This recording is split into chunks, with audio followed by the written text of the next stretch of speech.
오늘은 창세기 47장 말씀입니다. 크게 세 가지 이야기가 나와 있습니다. 일단은 요셉의 형제 5명을 뽑아서 바로를 대면한 이야기, 그 다음에 아버지 야곱과 바로가 대면한 이야기가 첫 번째 이야기고, 두 번째는 기근이 더욱더 심해져서 결국은 모든 소유가 다 바로에게 전부 돌아가게 됐다라는 그런 특별한 애굽의 토지법에 대한 이야기. 그리고 기근이 끝나고 나서 야곱이 그 고센 땅에서 17년 동안 지내다가 147세에 이제 죽게 될 것이라는 그런 이야기가 나타나 있습니다. 야곱의 이야기는 앞에 부분은 자기 인생이지만 뒤에 부분은 자식의 인생입니다. 이게 우리 인생을 보여주죠. 앞에 부분은 내가 내 인생을 사는 것 같지만 나중에 보면은 내 인생이라고 하지만 다 자식들의 인생이나 똑같습니다. 자식들을 통해서 펼쳐지는 일들이 곧 야곱의 일생이라고 볼 수가 있어요. 서로 싸우고 다투고 헤어지고 또 다시 만나고 화해하고 또 뭐 망하기도 하고 잘 되기도 하고 죽기도 하고 하는 이런 모든 일들이 바로 우리네 인생이라고 할 수 있겠습니다. 1절에서부터 10절까지의 이야기 속에는 요셉의 형제 5명이 대표로 가서 바로를 베고 우리는 조상적부터 양을 치는 목자들이다 라고 얘기하고 저희들한테 고센 땅을 주어서 거기서 살게 하시면 좋겠다라고 말하게 됩니다. 그렇게 시켰고 바로도 요셉에게 형들에게 좋은 땅을 줘라 이렇게 얘기합니다. 좋은 땅. 그러니까 뭐든지 좋은 땅을 줘라. 고센 땅을 원한다면 고센 땅을 주고 그래라. 그리고 여기서는 라암셋을 줬다고, 애굽의 좋은 땅 라암셋을 줬다고 하는데 그게 바로 고센 땅의 다른 이름이라고 생각하면 되겠습니다. 그래서 나중에 이제 출애굽기 가면 바로 이 히브리인들을 노예로 삼아서 라암셋의 국고성을 건축하는 일에 노동력으로 쓰게 되는 그런 일들이 나옵니다. 배경이 되는 것이죠. 출애굽기 1장 11절에 보면 국고성 람세스가 졌다고, 그러니까 다 도시 이름이 황제의 이름을 갖다 붙이는 경우가 많습니다. 그래서 람셋도 람세스라고 하는 바로의 이름, 바로는 이름이 아니고 왕의 칭호니까요. 람세스, 바로 람세스가 지은 국고성을 말합니다.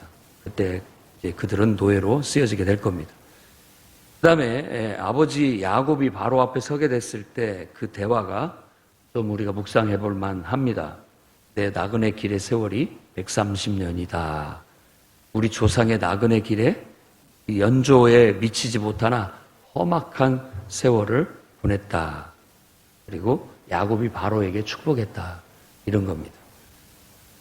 이게 축복이라는 것은 항상 위에서 아래로 이렇게 하는 겁니다. 이렇게. 그러니까 우리 딸이 나한테 아버지 축복해요. 뭐 꼭 틀린 말은 아니지만 축복은 아버지가 딸한테 하는 것이지 딸이 아버지한테 하는 게 아닙니다. 어울리지가 않아요.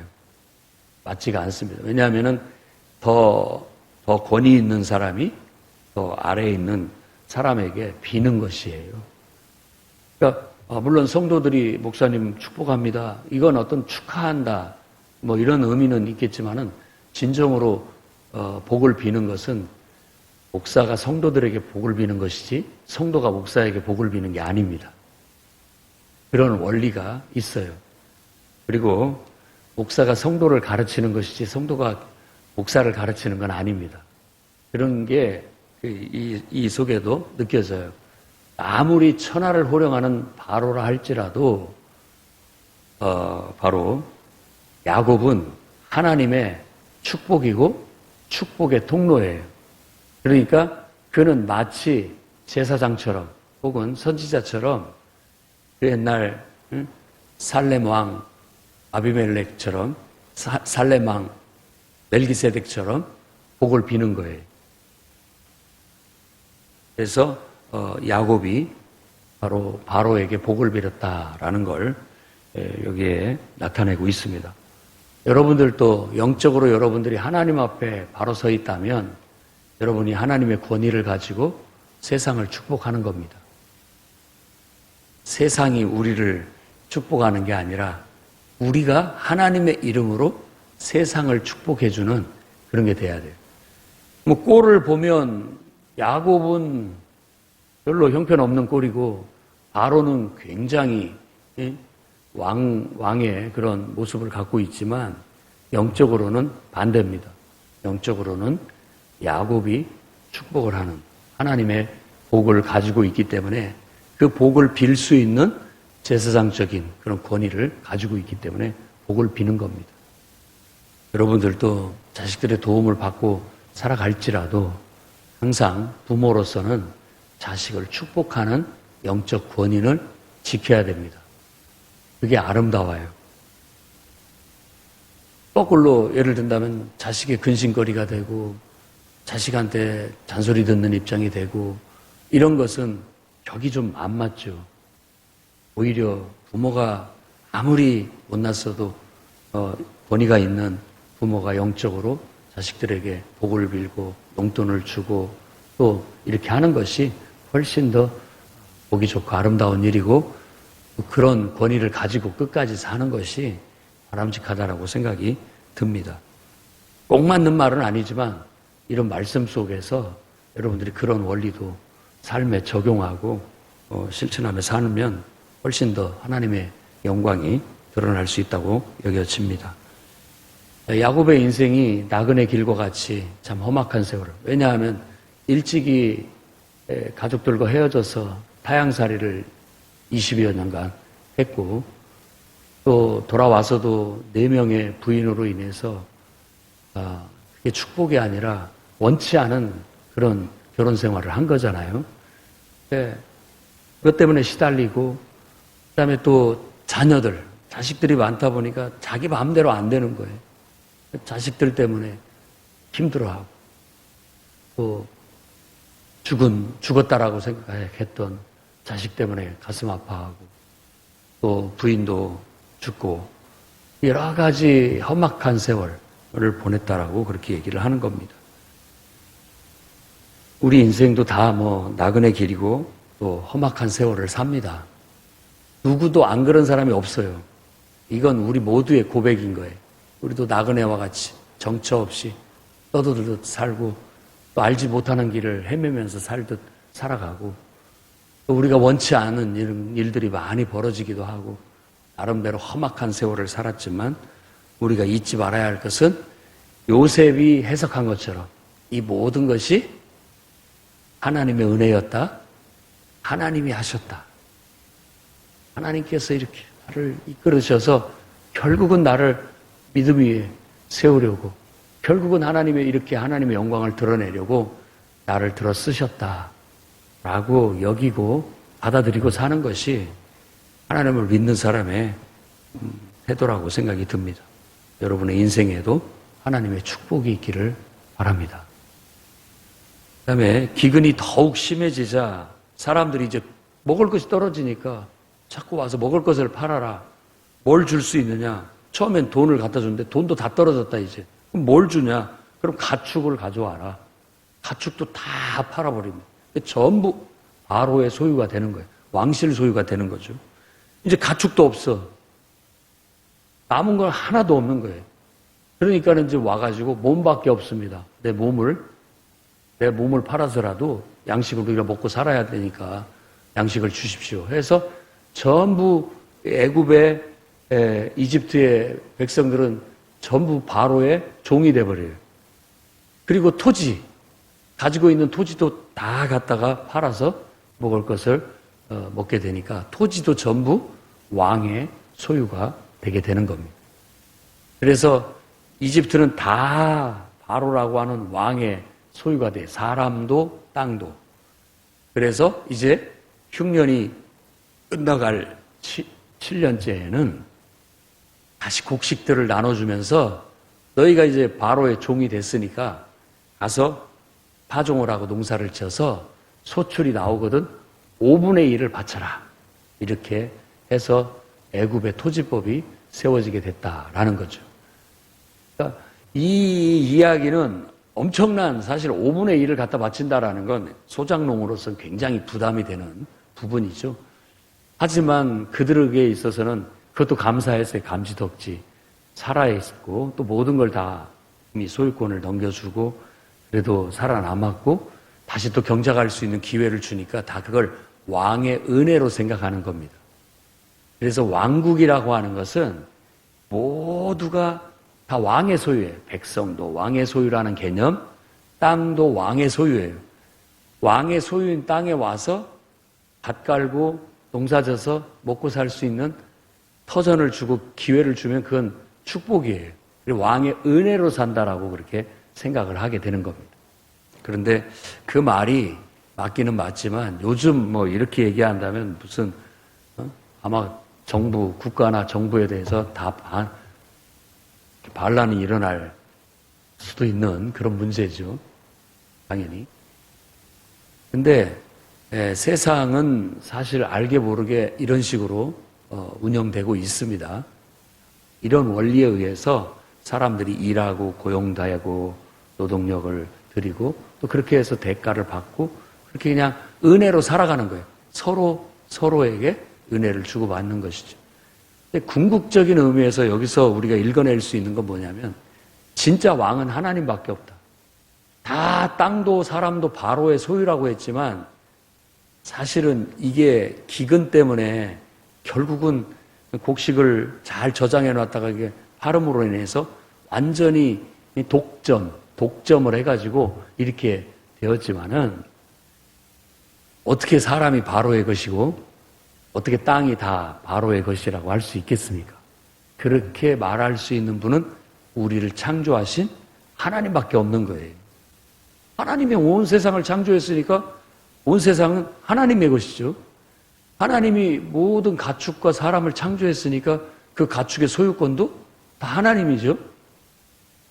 그러니까 그것을 깨닫게 된다면 마치 우리가 여기에서 자, 이제 내가 너희들이 가서 생육하고 번성하고 내가 창조한 이 모든 것들을 너희가 통치하고 다스리고 살아라 라고 했다면 그게 얼마나 큰 은혜냐고요.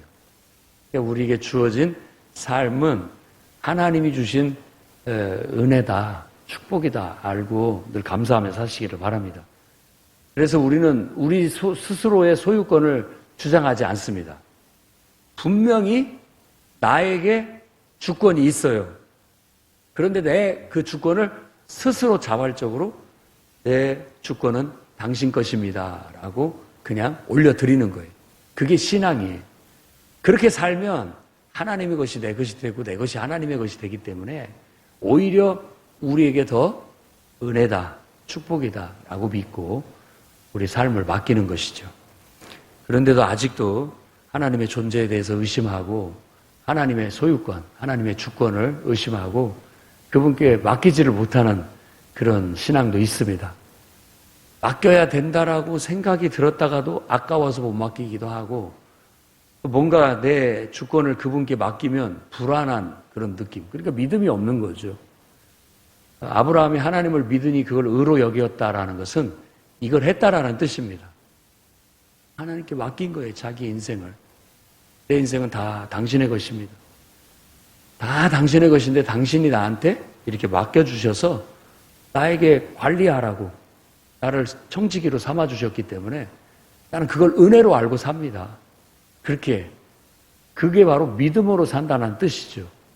그리고 이제 청지기이기 때문에 궁극적인 의미에서는 내 것이지만 내가 내 마음대로 할 수 있지만 청지기라는 것 때문에 내 마음대로 하지 않고 주인의 뜻대로 그분이 기뻐하시는 대로 관리를 하는 거예요. 예수님의 비유 중에서 불의한 청직이 나왔잖아요. 주인의 뜻에 맞지 않게 행동을 하니까 주인을 기쁘게 하지 못하고 주인에게 해를 끼치고 있기 때문에 불의한 청직이라고 얘기를 하게 되는 거예요. 그러니까 선한 청지기는 요셉처럼 네가 다 맡아서 해라. 내가 왕이지만 네가 실질적으로 왕 다 맡길 테니까 네가 알아서 해라. 해서 요셉이 바로를 기쁘게 해주기 위해서 모든 일을 관리해서 결국은 세상 모든 사람, 가축, 모든 땅 다 바로의 소유가 되도록 관리를 해주잖아요. 이게 얼마나 관리를 잘한 겁니까? 훌륭한 정직이죠. 그러니까 바로가 요셉을 어떻게 무시할 수 있습니까? 너밖에 없다. 너밖에 없다. 네가 최고다. 네가 최고다. 라고 하면서 치하하고 그의 말과 소원은 다 들어주게 되고 아무도 그를 무시할 수가 없는 사람이 되는 것이죠. 오히려 자기의 주권을 하나님께 맡겨서 또 그분이 내게 맡겨주셨다는 청지기 정신을 가지고 잘 관리하니까 그렇게 높임을 받고 하나님의 인정을 받고 모든 면에 있어서 칭찬을 받게 되는 것처럼 우리 인생도 그렇게 사는 것이 마땅하다라는 걸 이런 말씀에서도 읽어낼 수가 있는 겁니다. 여러분의 모든 소유권은 하나님께 있습니다 라는 고백이 바로 내 삶을 하나님께 의탁하는 신앙이라는 것. 그것이 시작이에요. 그게 안 되면 믿음으로 사는 삶은 안 됩니다. 아니 하나님께 맡기지를 않았는데 어떻게 하나님의 뜻대로 우리가 청지기로서의 삶을 산다는 말입니까? 그것은 오히려 하나님을 자기를 위한 마치 종처럼 부리려고 하는 것밖에 안 됩니다. 그건 우상을 섬기듯 하나님을 섬기는 것이라고 얘기하고 있고 선지자들도 이스라엘 백성들이 너희가 어떻게 하나님을 우상 섬기듯이 그렇게 섬기느냐라고 책망을 하곤 했습니다. 오늘날 우리도 예수를 믿는다고 하지만 예수님께 내 모든 걸 내가 맡기고 그분과 함께 죽고 다시 태어나서 하나님의 자녀로서 이제 선한 청지기로서 하나님께서 맡겨주신 사명을 위해서 살아가는 그런 삶을 살 때 비로소 우리가 믿음의 삶을 제대로 사는 것이고 그분께 칭찬과 어떤 인정을 받게 되고 나아가는 것이지 그걸 하나님께 맡겨드리지 못하고 내 마음대로 살면서 내가 내 욕심을 채우기 위해서 하나님의 능력을 자꾸 구하고 하나님 도와달라고 하는 것은 마치 우상 섬기듯 하나님을 섬기는 것이요 하나님을 어떤 의미에서 내가 하나님의 종이 돼야 되는데 거꾸로 하나님이 우리 종노릇을 그런 역할을 하는 경우가 생길 수가 있습니다. 이런 영적 원리나 질서, 계통을 잘 이해하시기 바랍니다. 여러분 영적인 권위가 있는 사람을 통해서 여러분들이 하나님 앞에 부름을 받고 또 세움을 받고 쓰여지는 겁니다. 거꾸로 돌아갈 수는 없습니다. 거꾸로 돌아가는 것은 우상 섬기는 거나 똑같아요. 그러니까 그런 걸 제대로 이해하고 우리가 요셉처럼 선한 청지기로서의 삶을 완벽하게 살아내는 그런 인생이 되기를 바랍니다. 27절에서 31절 이제 마지막은 야곱의 이제 기근도 끝났고 이제 고센 땅에 정착해서 사는 것이 벌써 17년이 지나게 됐고 이제 야곱이 죽을 때가 됐다라는 거죠. 모든 인생은 그렇게 막을 내립니다. 하지만 우리가 이 땅에서 봤을 때 관점에서 이 땅에서의 삶이 끝나는 것이지 하나님 안에서의 하나님의 임재가 끝나는 건 아닙니다. 그러니까 상황이 달라졌을 뿐 우리는 하나님 안에 있게 되고 또 어쩌면 육신이라는 또 이 세상이라는 틀에 갇혀 있을 때보다도 훨씬 더 나은 존재 방식으로 하나님과 영혼을 같이 하고 진정한 어떻게 보면 더 나은 깨달음과 진리와 더 충만한 은혜와 어떤 그런 상태에 들어가게 되니까 죽음도 가히 나쁘지는 않습니다. 축복이라고 여길 수가 있죠. 야곱은 실질적인 장자 요셉을 부릅니다. 요셉을 불러서 이제 축복을 해주려고 하는 거죠. 맏아들을 부르는 것이 맞는데 르우벤은 왠지 모르게 맏아들로서의 권위를 상실했고 실질적으로 지금 애굽에서 살게 된 것이라든지 모든 걸 봤을 때는 요셉이 장자의 축복을 받습니다. 장자의 축복은 요셉이 받아요. 그래서 2배의 결실, 2배로 축복을 받아요. 다른 자식들은 다 하나를 준다면 장자에게 2배를 주었다라는 그런 의미로 요셉을 불러서 축복해 주기 전에 먼저 맹세부터 하게 합니다. 나를 반드시 약속의 땅, 하나님의 약속하신 가나안 땅, 그 우리 아버지 그리고 할아버지 조상이 묻힌 그 땅에 나도 장사를 지내라. 나도 거기에 묻히고 싶다. 라는 유언을 내리게 되고 그걸 하나님 앞에 맹세하게 하고 그 약속을 요셉이 그렇게 하겠다라고 맹세했을 때 야곱이 하나님께 경배를 드렸다라고 그렇게 말하면서 말씀이 맞춰지게 됩니다. 그래도 결국은 신앙의 완성은 하나님께 가는 거예요. 하나님 앞에 가는 거. 하나님의 약속, 하나님의 비전 잃지 않고 죽어서도 약속의 땅에 묻히고 싶어하는 이 야곱의 소망처럼 우리도 항상 천국의 소망을 두고 살아야 되겠습니다. 그리고 자손들에게도 너희도 내가 간 그곳에 꼭 오도록 당부하는 것. 그렇죠. 천국에서 만나자라는 것. 또 후손들을 위로할 때도 이제 천국에 가셨으니까 천국에 가서 만나야 되지 않겠습니까? 예수 잘 믿고 하나님 뜻대로 잘 살다가 마지막 날 다 주님 앞에서 만납시다. 라는 그런 희망의 메시지를 서로 전할 수 있는 이런 하나님의 비전, 하나님의 약속이 우리 안에 늘 있어야 됩니다. 이거 잃어버리면 다 잃어버린 거예요. 그러니 천국의 비전, 천국의 소망, 천국의 약속만큼은 끝까지 간직하고 가시고 그것이 또 자손들에게 대대로 흘러서 천국에서 함께 다시 만날 수 있는 그런 축복이 있기를 주의 이름으로 축원합니다. 기도하겠습니다. 거룩하신 주님, 우리를 어디로 인도하시든지 그곳에서 삶의 터전을 주시고 살 수 있는 길을 마련해 주시는 하나님을 찬양합니다. 어디로 가든지 좋은 터전을 주시고 좋은 사람 만나게 하셔서 복을 받고 살게 하시며 또 그곳에서 하나님이 주신 영적 권능으로 말미암아 복이 되게 하시고 세상의 복의 통로가 되는 축복을 하는 그런 영적인 자들이 다 될 수 있도록 인도해 주시옵소서. 우리 인생 험악한 세월을 보내고 정말 하나님의 청지기로서 선한 삶을 잘 완성하고 마지막 날 하나님의 약속을 따라 천국에서 주님을 뵙기를 원합니다. 주님, 말씀대로 이루어지게 하시고 이 신앙 안에서의 삶을 마지막 순간까지 잘 마무리할 수 있도록 축복하여 주옵소서. 예수님 이름으로 기도드립니다. 예.